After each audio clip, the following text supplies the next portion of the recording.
Hello welcome student, स्वागत है आप सभी का हमारे यूट्यूब चैनल पे। हम लोग नेमिंग ऑफ कॉम्प्लेक्स पढ़ रहे हैं, कॉम्प्लेक्स कंपाउंड की नेमिंग पढ़ रहे हैं, कोऑर्डिनेशन कंपाउंड की नेमिंग पढ़ रहे हैं और हम लोग उस पॉइंट पे डिस्कस करेंगे जो बोर्ड में पूछा जाता है, सीबीएसई में पूछा जाता है।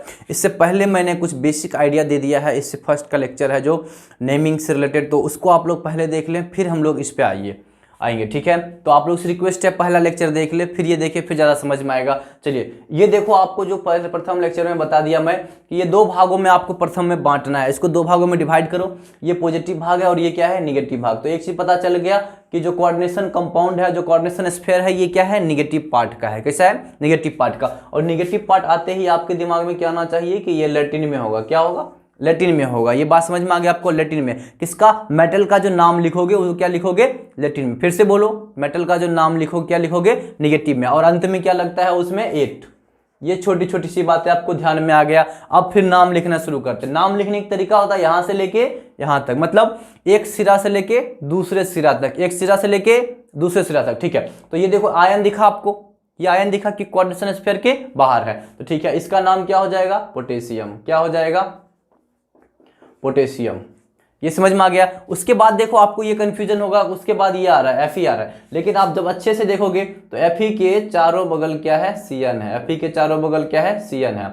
तो आपको एक चीज दिख गया क्या, आपको जो आंखों का झोल था, जो आपको टेंशन हो रहा था हकीकत में कि ये जो Fe है इसके बाद है, कि P4 के बाद है, लेकिन ये ऐसा नहीं है। उसके बाद क्या है, Cn है, और Cn के बाद क्या है, Fe है। तो एक चीज समझ में आ गया आप लोग को कि पहले किसका नाम होगा यहां से यहां तक में, Cn का। फिर Cn का नाम लिखने के बाद किसका नाम लिखेंगे हम लोग, मेटल का। तो Cn है, तो पोटेशियम लिखा। Cn कितना है, 6, तो इसका क्या हो जाएगा, हेक्सा। फिर हो गया साइनो, साइनो लिख दिया। अब मेटल का नाम में लैटिन में लिखा है कि इंग्लिश में, बोलो सबको बोलो। देखो यहाँ निगेटिव पार्ट, तो कैसा होगा, इसका नाम कैसा होगा, लैटिन में। तो लैटिन में आयरन का क्या हो जाता है, फेरेट। क्या हो जाता है, फेरेट। और इसकी ऑक्सीडेशन स्टेट 2, तो 2 लिख दिया। अब आप लोग ये सोच रहे हो ऑक्सीडेशन स्टेट कैसे निकालते हैं। देखो इधर के प्रथम ये जो है फर्स्ट ग्रुप का मेंबर है के पोटेशियम, तो इसका ऑक्सीडेशन होता है +1। जितना भी फर्स्ट ग्रुप का मेंबर होगा ध्यान रखो उसका कितना होता है, +1। और सेकेंड ग्रुप का हुआ तो क्या होता है, +2। तो यहां से देखो ये K4 है, तो इसका मान हो जाएगा 4 प्लस Fe का आप मान लो x, और Cn का -6 = 0। तो x = क्या हो गया, +2। +2 में आ गया। तो उसके बाद आपको क्या ध्यान रखना है, जो +2 है इसको हमेशा आप किस में लिखोगे, रोमन में लिखोगे। यहाँ पे जो भी आयरन का ऑक्सीडेशन स्टेट होगा उसको किस में लिखोगे, रोमन में। किस में लिखोगे, रोमन में। तो यहां लिख दिया, ये खत्म। चलो नेक्स्ट प्रश्न करते हैं हम लोग। सेकेंड प्रश्न पे आते हैं। देखो ये पॉजिटिव भाग आगे वाला और पीछे वाला निगेटिव भाग, तो ये भी पोटेशियम है। तो पहले मैं इसमें लिख देता हूं सबसे अच्छा पोटेशियम।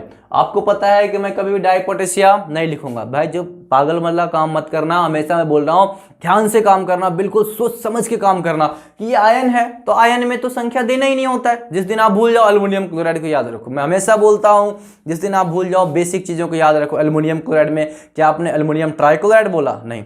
मैग्नीशियम क्लोराइड में क्या आपने मैग्नीशियम डाइक्लोराइड बोला, नहीं। सिर्फ क्या बोलते हो, मैग्नीशियम क्लोराइड। तो यहां भी देखो आपको कोई जरूरत नहीं है डाई पोटेशियम बोले, पोटेशियम बोलो काम खत्म। उसके बाद आते हैं पोटेशियम के बाद ये देखो, ये पॉजिटिव भाग हो गया, निगेटिव भाग हो गया। तो निगेटिव भाग हो गया तो इसमें क्या हो जाएगा, इसमें भी लैटिन नाम होगा, ठीक है। उसके आगे क्या होगा, देखो ये क्लोरीन, तो ये क्या हो जाएगा सर, ये हो जाएगा हेक्सा क्लोरो। क्या हो जाएगा, हेक्सा क्लोरो। अब मैं आता हूं प्लेटिनम पे। प्लेटिनम में आपको पता है कि निगेटिव भाग है, तो इसमें क्या हो जाएगा, प्लेटिनेट। क्या हो जाएगा, प्लेटिनेट। अब इसकी ऑक्सीडेशन स्टेट निकालना है, तो फर्स्ट मेंबर का तो होता है 1, तो 2, क्योंकि 2 पोटेशियम है, 2 हो गया। प्लेटिनम का x और क्लोरीन का -6 = 0, तो x = हो जाएगा यहां से +4। x = क्या आ गया, +4। आपको बता दिया +4 आ गया, लेकिन आप लिखोगे किसमें, हमेशा रोमन में। क्या लिखोगे, रोमन में। नेक्स्ट प्रश्न पे आते हैं हम लोग। बहुत ही इंपॉर्टेंट है, क्योंकि इसमें मैं जो भी प्रश्न लिया हूं वो ये सोच के लिया हूं कि कुछ ना कुछ आपको नया सीखने के मिले। अब देखो फिर से ये पॉजिटिव भाग और ये निगेटिव भाग। तो ये पॉजिटिव भाग में आपको कोई जरूरत नहीं है क्या बताने का, उसकी संख्या दिखाने का। कोई जरूरत नहीं है उसकी संख्या दिखाने का। तो आप यहां से सीधा लिखो, यहां से क्या हो जाएगा, सोडियम। क्या हो जाएगा, सोडियम। उसके बाद हम लोग लिगेंड का नाम लिखेंगे। उसके बाद क्या लिखेंगे, लिगेंड का नाम। अब यहां पे देखो एक लिगेंड ये है NO और एक है S। तो यहां पे आप जैसे लिखते हो, देखो इसको समझो, तो CN का हो जाएगा साइनो, क्या हो जाएगा साइनो। और ये NO का हो जाता है, आपको बता रखा हूं मैं कि नाइट्रोसिल, क्या होता है नाइट्रोसिल। और S जो है S-2 में रहता है यहाँ पे हमेशा, तो ये हो जाएगा सल्फाइड आयन, क्या हो जाएगा सल्फाइड। और अगर सल्फाइड अगर वो आयन के रूप में है तब तो होगा सल्फाइड, और अगर लिगेंड के रूप में है तो आपको पता है कि उसमें क्या लगाते हैं O, तो ये हो जाएगा सल्फाइडो। तो यहाँ से आपको पता चल रहा है, तो ये हो गया सोडियम। उसके बाद इसमें आपको क्या करना है, अब यहाँ पे आपके कंफ्यूज होगे कि पहले किसको लिखना है। यही सब मैं इसलिए ये प्रश्न लिया हूँ कि यहाँ से आपका एक नया कॉन्सेप्ट समझ में आ जाएगा। जैसे ही लिगेंड चेंज करेगा तो आपको नाम लिखने में क्या सोचना है, यहाँ पे इसमें ABCD का नियम, अल्फाबेटिकल नियम। तो अब देखो ABCD में पहले कौन आएगा, C आएगा, तो पहले CN वाला लिखाएगा। तो यहाँ पे क्या आ जाएगा सोडियम, फिर क्या आ जाएगा सोडियम पेंटासाइनो। अब देखो C के बाद N आएगा, क्या आएगा C के बाद N आएगा, उसके बाद S आएगा। भाई देख लो JKLMN फिर PQRS, तो N आएगा, तो साइनो लिख दिया। उसके बाद लिख देंगे यहाँ पे नाइट्रोसिल, क्या लिख देंगे नाइट्रोसिल। अब ये सल्फाइड आयन होता तो सल्फाइड होता, लेकिन ये लिगेंड है तो यहाँ पे सल्फाइडो होगा, यहाँ पे क्या होगा सल्फाइडो होगा। अब उसके बाद हमें ये पता है, ये आगे वाला पॉजिटिव भाग, ये निगेटिव भाग। तो निगेटिव भाग जैसे है तो इसमें क्या होगा, निगेटिव भाग जैसे है तो इसमें लैटिन नाम यूज होगा, और लैटिन नाम हो गया होगा, और वहाँ पे Fe है तो ये हो जाएगा फेरेट हो जाएगा। अब इसका ऑक्सीडेशन स्टेट निकालना, ये भी बहुत टिपिकल प्रोसेस है देखो इसके लिए, क्योंकि आपको सल्फ हमेशा S में गलती करोगे। तो Na का होगा 4 Na है तो इसका हो गया +4, प्लस में Fe का आप X मान लो, और Cn का -1 होता है तो यहाँ पे क्या हो जाएगा -5, क्या हो जाएगा -5, और NO का 0 और सल्फर का -2 = 0। तो यहाँ से कितना निकल जाएगा देखो 4 - 7 + X = 0, तो X = क्या आ जाएगा 3। ध्यान से देख लो सब कोई, देखो Na का 4 ये लिख दिया, Fe का X, Cn का -5, फिर 0, NO का नाइट्रोसिल जो होता है वो है कहते हैं न्यूट्रल लिगेंड्स होता है, तो ये हो गया 0, और S-2 होगा सल्फिडो, तो ये हो गया -2, तो यहाँ से हो गया 4 - 7 तो -3 हो गया, इधर गया तो 3। तो अब ये 3 लिखना है फेरेट के बाद 3, ये रोमन में, ये किस में लिखोगे रोमन में। बहुत अच्छा प्रश्न है, बहुत ही अच्छा प्रश्न है, अच्छे से नोट कर लो आप लोग। चलिए नेक्स्ट पॉइंट पे हम लोग जाते हैं। आपको क्या देखना है, जब एक से ज्यादा लिगेंड आ जाए, क्या आ जाए स्टूडेंट बोलो सब कोई, जब क्या हो जाए भाई, जब क्या हो जाए, जब एक से ज्यादा क्या आ जाए लिगेंड, एक से ज्यादा क्या आ जाए लिगेंड। तो उसमें क्या करते हैं हम लोग ABCD को फॉलो करते हैं, अल्फाबेटिकल को फॉलो करते हैं, समझ रहा है। अब मैं ABCD क्यों बोल रहा हूँ, देखो ABCD इसलिए बोल रहा हूँ, कई बच्चे को यही नहीं पता होता है कि अल्फाबेटिकल क्या होता है। हिंदी मीडियम वाले होते हैं, बहुत ऐसा हो जाता है कई बार कि उनको पता नहीं चलता अल्फाबेटिकल बोल क्या रहा है सर, तो उस मतलब हुआ ABCD, क्या हुआ हो ABCD। तो इस चीज़ का ध्यान रखना होगा आपको, ABCD को फॉलो करके आप आराम से लिख दोगे पेंटासाइनो। अब तुम लोग में से ये कंफ्यूज मत होगा ना कि पेंटा का P क्यों नहीं लिया, बात समझो। नाम होकर जो है, पहले नाम देखो, नाम क्या है साइनो, तो साइनो का C लेना है। संख्या क्या करना है भाई, नाम के आगे जो पहला लेटर है उससे हम लोग अल्फाबेटिकल काउंट करते हैं। तो एक नाम है साइनो तो C लेते हैं, यहाँ पे C लिया। एक नाम है नाइट्रो तो N लिया, एक नाम है सल्फाइडो तो S लिया। आपको कोई मतलब नहीं है उसका संख्या कितना है, संख्या कुछ भी हो उससे क्या मतलब है, उसका नाम जो है उसी के अनुसार हम लोग ये अल्फाबेटिकल डिसाइड करते हैं। चलो इस प्रश्न को करते हैं, यह बहुत ही इंपॉर्टेंट प्रश्न बन जाता है। ये देखो, अब ये देखो, ये पहला पॉजिटिव भाग और दूसरा निगेटिव भाग, पहला क्या है पॉजिटिव भाग और दूसरा निगेटिव भाग। तो यहाँ पे भी आपको डायरेक्ट लिखना है क्या सोडियम, क्या लिखना है सोडियम। उसके बाद ये जो निगेटिव भाग है यहाँ पे, ये देखो ये निगेटिव भाग हुआ सर, तो इसका मतलब क्या, इसमें लेटिन आएगा, बोलो जल्दी सबको, अब तो आ गया होगा, यह क्या आएगा लेटिन, और लेटिन में नाम के अंत में क्या लगाते हैं 8, तो ये सोडियम, ये क्या है सोडियम, तो सोडियम लिख दिया सर। उसके बाद EDTA इथाइलिन डायमीन टेट्राएसिटेट, बहुत ही शानदार लिगेंड होता है किसी भी, मतलब आपको जब स्टेबल कॉम्प्लेक्स बनाना होता है तो वहाँ पे हम लोग EDTA यूज करते हैं। तो EDTA इथाइलिन डायमीन टेट्राएसिटेट, एक बार ध्यान दो। अगर मैं आप लोग में से जिसको अगर कोई डाउट हो तो कमेंट कर देना, तो मैं अलग से एक लेक्चर बनाऊंगा जिसमें इस प्रकार के जितना लिगेंड है 10-5 लिगेंड है, जैसे ग्लाइसिनेटो होता है, एसिटाइल एसिटोनेटे होता है, फिर EDTA होता है, ऑक्जिलेटो होता है, तो इस प्रकार का जो होगा एक डीएमजी होता है। ये सब का मैं फिर से अलग से एक लेक्चर बना दूंगा, लेकिन अभी मैं आपको सिखाना चाहता हूँ, इसका नाम जो सिखाना चाहता हूँ वो सीखें आप लोग। अगर रिक्वायरमेंट होगी तो अलग से एक लिगेंड का, जो इस प्रकार के लिगेंड होते हैं जो आपको परेशान कर सकता है, तो वो बना दूंगा। लेकिन बोर्ड में इतना ज़्यादा परेशान नहीं करता है, बहुत ही सिंपल प्रश्न आता है, आपको बस कॉन्सेप्ट आना चाहिए। ये सब फॉर्मेट है नाम लिखने का। देखो तो इसका नाम क्या होगा, इथाइलिन डायमीन टेट्राएसीटेट। इसका नाम क्या है, इथाइलिन डायमीन टेट्राएसीटेट, ईडीटी है। अब देखो आपको पता है कि जैसे ही इसका नाम ये अंतिम में टेट्राएसीटेट है तो क्या होगा, ओ लगाओगे। क्या करोगे, ओ लगाओ, क्योंकि लिगेंड हो गया, लिगेंड और आयन अलग होते हैं। तो आपको ये चीज़ पता होना चाहिए, और अगर नहीं पता है तो मेरा ये लिगेंड इसी सीरीज में लिखा हुआ है कि लिगेंड और आयन क्या होते हैं, अलग होते हैं। तो यहाँ पे लिगेंड की तरह है, तो ये क्या हो जाएगा, इथाइलिन डायमीन टेट्राएसीटेटो। क्या हो जाएगा, एसीटेटो, क्योंकि ये लिगेंड की तरह कार्य कर रहा है। तो यहाँ से लिखा सोडियम, फिर इसका नाम लिखा मैं इथाइलिन डायमीन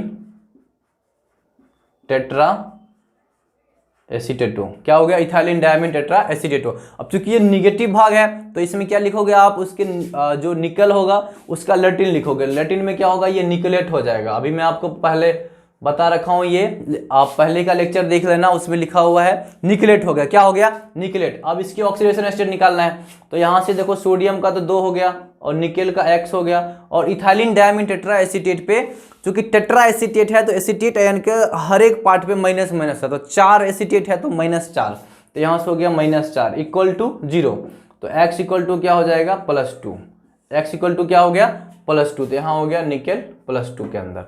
बहुत ही इंपॉर्टेंट प्रश्न है, एक एक प्रश्न बहुत ही इंपॉर्टेंट है, एक एक कॉन्सेप्ट को लेके आ रहा है। देखो ये आपको समझना होगा कि इस पे जो टोटल आवेश होता है इथाइलिन डायमीन टेट्रा एसीटेट पे, ये होता है -4। क्या होता है, -4, क्योंकि 4 एसीटेट है तो एसीटेट का हर एक पार्ट पे एक एक -1, तो ये हो गया इथाइलिन डायमीन टेट्रा एसीटेट का। चलिए नेक्स्ट प्रश्न पे आते हैं। देखो अब देखो इसको, देखो इसमें कोई प्लस और माइनस वाला भाग है नहीं, मतलब ये कैसा है सर, न्यूट्रल कॉम्प्लेक्स। कैसा है, न्यूट्रल। तो न्यूट्रल हो, जब आपको बता दिया था कि न्यूट्रल हो या पॉजिटिव हो, तो इसका किस में लिखते हैं हम लोग, मेटल का नाम इंग्लिश में क्या लिखते हैं, इंग्लिश नेम लिखते हैं। यह मैं आपको पहले बता रखा है। तो ठीक है, यहाँ शुरू करते हैं। देखो आयरन के चारों बगल से क्या है, बताओ, अच्छे सोच के बताओ। आयरन के चारों बगल से की है, कार्बोनिल है। तो ये कितना कार्बोनिल है सर, तो 5 है, तो इसका नाम हो जाएगा पेंटा कार्बोनिल। अच्छा, उसके बाद आयरन ही लिखाएगा, क्योंकि ये क्या है, न्यूट्रल है। न्यूट्रल हो या पॉजिटिव हो उसमें क्या लिखते हैं, इंग्लिश। क्या लिखते हैं, इंग्लिश। तो इसमें भी कभी फेरेट नहीं हो सकता, क्या होगा, आयरन।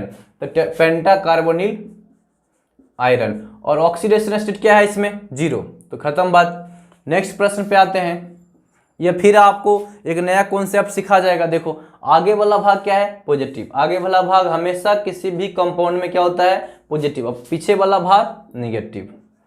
और आप देखो ये Cl3 जो है, Cl3 चूंकि ये कोऑर्डिनेशन स्फीयर क्या है, बाहर है। जैसे ही कोऑर्डिनेशन स्फीयर के बाहर है, कोऑर्डिनेशन स्फीयर के बाहर है, इसका मतलब सर आयन है, तो आयन है तो उसका क्या होगा, हमेशा आयन है तो उसका क्या होगा, नाम होगा, नंबर नहीं होगा। ठीक है, अब ये देखो En क्या होता है, En जो लिगेंड है इथाइलिन डायमीन होता है। देखो इथाइलिन डायमीन, ये मैं इसलिए कराया ही हूं इस प्रश्न को कि आपको कुछ नया कॉन्सेप्ट पता चल जाए। इस प्रकार का जो लिगेंड होता है, देखो ये जो है En इसको बोलते हैं, ये बीच वाला भाग इथाइलिन और 2 एमीन है तो इथाइलिन डायमीन। तो ये En का ही है, इथाइलिन डायमीन। अच्छे से देखो, इससे एक नया कॉन्सेप्ट मैं कोशिश कर रहा हूं आपको सिखाने का, इथाइलिन डायमीन।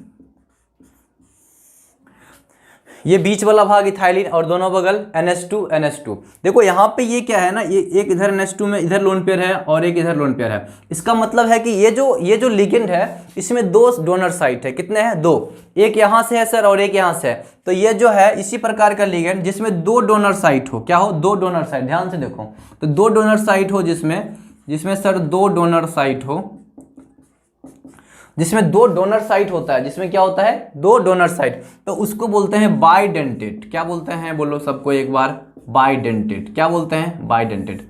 ये आपको लिगेंड का जो कॉन्सेप्ट बताया था उस टाइम बता दिया था कि अगर इस प्रकार के कोई लिगेंड हो तो उसको क्या बोलते हैं, बाइडेंटेट, क्योंकि इसमें कितने हैं, 2 डोनर साइट होता है। तो चलो नेक्स्ट देखो, इसमें एक और कॉन्सेप्ट सिखाना है आपको, बहुत इंपॉर्टेंट है, बहुत बार बार गलती होता है। देखो यहाँ ये डाई, जब कभी भी लिगेंड आप लिखते हो, जब कभी भी लिगेंड का नाम लिखते हो उसमें पहले से अगर ऑलरेडी पहुंचा हुआ है ना, देखो डाई ट्राई, पहले से ऑलरेडी अगर पहुंचल है डाई ट्राई, देखो इथाइलिन डायमीन में डाई पहले से पहुंचल है, तब आप इसका अगर मल्टीप्लिसिटी बताते हो, कहने का मतलब इसको अगर डाई ट्राई टेट्रा लिखोगे तो ओकरा लिखने का तरीका बदल जाएगा।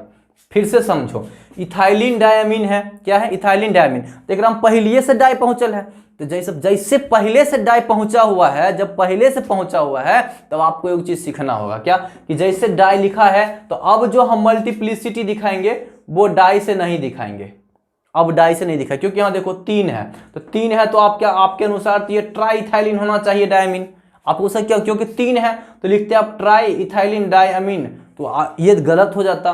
तो जब क्या हो, जब पहले से डाई ट्राई टेट्रा मौजूद हो, जब पहले से डाई ट्राई टेट्रा मौजूद हो, तब एक नया ग्रीक शब्द यूज करते हैं। डाई के लिए हम लोग 20 यूज करते हैं, किसके लिए, जब 2 संख्या में हो, और ट्रिस यूज करते हैं हम लोग 3 के लिए, तो आपको 20 और 30 तक ही आता है, ठीक है।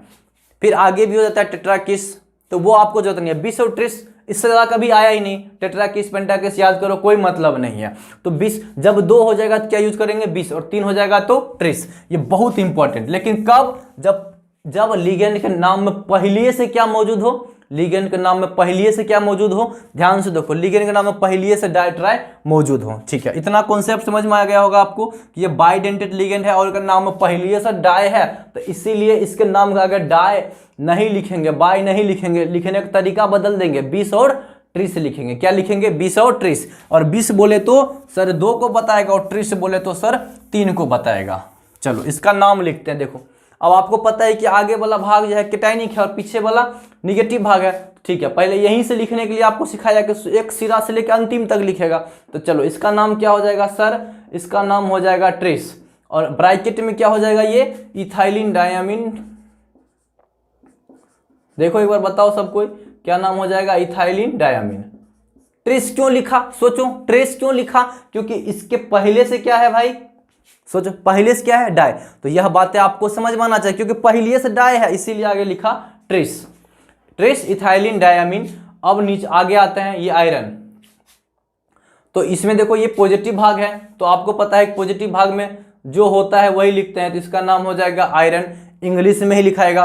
अब इसका देखो ऑक्सीडेशन स्टेट, ऑक्सीडेशन स्टेट बहुत अच्छा है, इथाइलिन डायमीन 0 था, न्यूट्रल था, तो इसका क्या हो जाएगा x - 3 इक्वल टू 0, मतलब x इक्वल टू +3।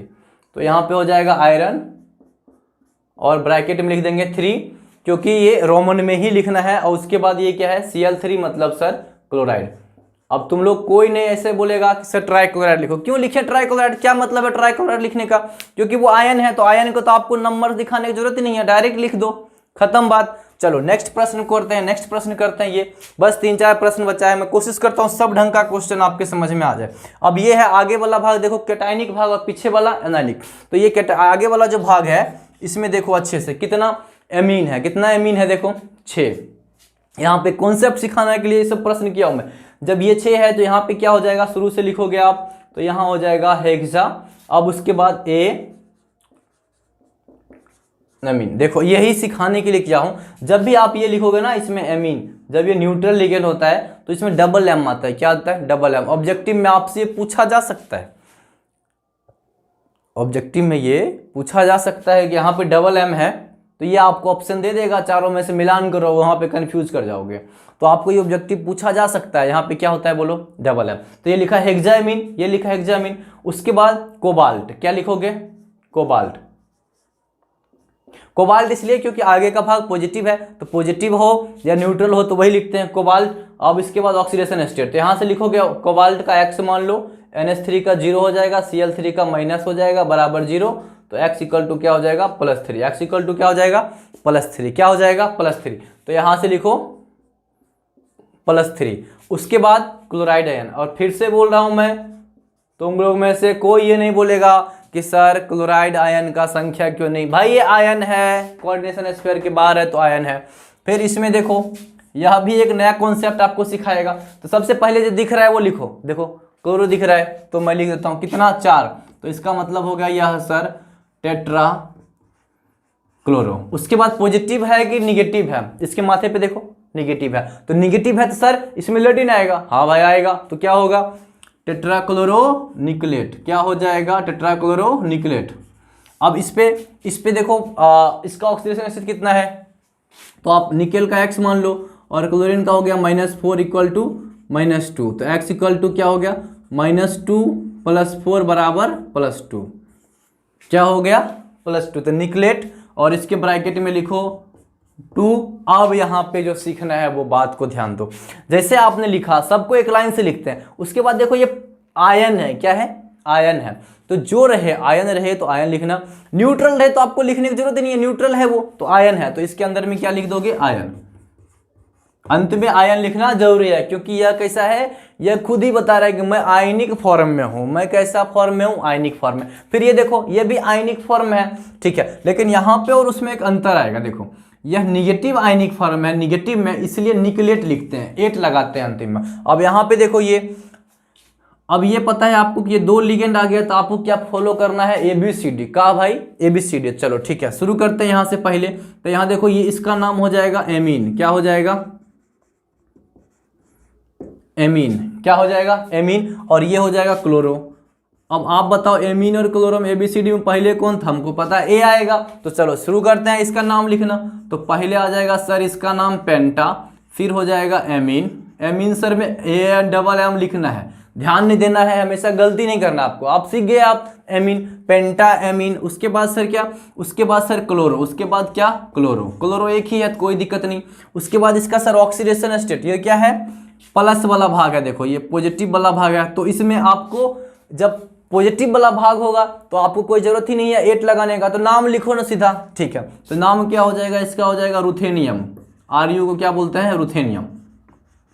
अब इसका ऑक्सीडेशन स्टेट तो आपको पता है, रुथेनियम का X मान लो और NH3 का 0, Cl का -1 बराबर +2, तो X इक्वल टू क्या आ जाएगा +3, X इक्वल टू क्या आ जाएगा +3, तो यहाँ से हो जाएगा रुथेनियम 3, और आयन है तो आयन लिख दो, नहीं होता तो नहीं लिखते। चलो एक और प्रश्न है बहुत इंपॉर्टेंट, ये भी थोड़ा सा सीखने की कोशिश करते हैं। ये देखो आगे वाला भाग है पॉजिटिव और पीछे वाला निगेटिव, तो आगे वाला भाग को लिखते हैं, यहाँ से आगे वाला भाग लिखते हैं सिर्फ, तो आगे वाला भाग लिखते हैं पहले, क्या लिखते हैं पहले आगे वाला भाग, तो ठीक है यहाँ से शुरू करते हैं। देखो ये हो गया एक्वा और ये क्या हो गया क्लोरो, तो आपको पता है एक्वा में A पहले आएगा और क्लोरो में C आएगा, तो एक्वा में A पहले आया तो ABCD में भी A पहले आया, तो पहले एकरे नाम, तो क्या हो जाएगा ये tetra aqua, tetra aqua, tetra aqua. उसके बाद क्या हुआ 2 क्लोरीन है तो क्या हो जाएगा डाइक्लोरो, डाइक्लोरो, डाई और टेट्रा का D और T को अल्फाबेट में नहीं काउंट करना है, नाम को करते हैं भाई, नाम को, वो तो संख्या बता रहा है, संख्या से क्या मतलब, 5 होता तो पेंटा लिख देता, 6 लिखता तो हेक्सा लिख देता, आपको क्या मतलब है, 17 तो 17वां लिख देता, तुमको क्या मतलब है उससे, तुम्हें तो बस ये देखो कि इसका क्या है संख्या, कोई मतलब नहीं, 1000 होता 1000वां लिख देता।